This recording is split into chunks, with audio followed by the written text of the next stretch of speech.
दर्शक ब्रेन नमस्ते।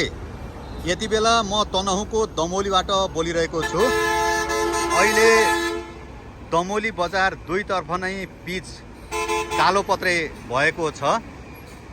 लामो समय पश्चात यहाँ धुलोबाट दमोली बजार करिब मुक्त भएको अवस्था म यहाँहरूलाई देखाइरहेको छु।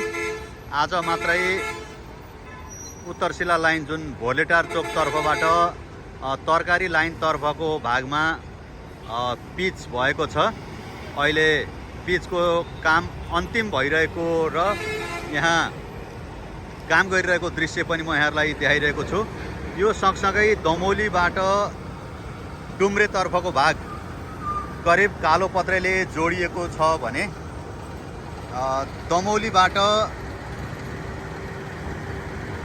थर्पु तर्फको राजमार्गमा जुन यो जिल्ला प्रहरी कार्यालय अगाडिबाट मादी नदीको पुल भन्दा यता सिमलको बुटसम्मको भागमा कालोपत्रेको लागि अन्तिम तयारी भइरहेको छ।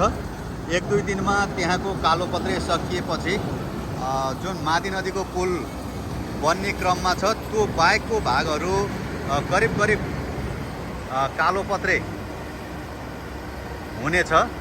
यसले पृथ्वी राजमार्गमा यात्रा गर्ने जो कोही यात्रुहरूको लागि पनि एउटा सहज यात्रा बनाउने छ भने बजारलाई सुन्दरता देखाउने र यो दमोलीको बाटो निकै फराकिलो र आकर्षक देखाउने पक्कै पनि छ। आजबाट दमोली बजार दुईतर्फ नै कालोपत्रे भएको दृश्य मैले यहाँहरूलाई देखाइरहेको छु।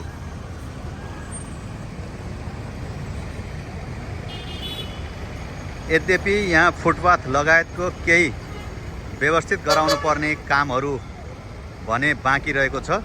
तथापि मुख्य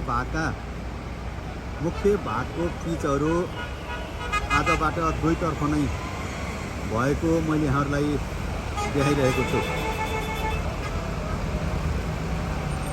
म यो सभा सडकको चोकबाट यहाँहरूलाई यो दृश्य कैद गरिरहेको छु। यहाँ माथिबाट जुन दमोली बजारको बाटो हेर्दाखेरिमा निकै आकर्षक र रमाइलो देखिएको छ। अब यहाँ धुलो खान पर्ने नभएको छ।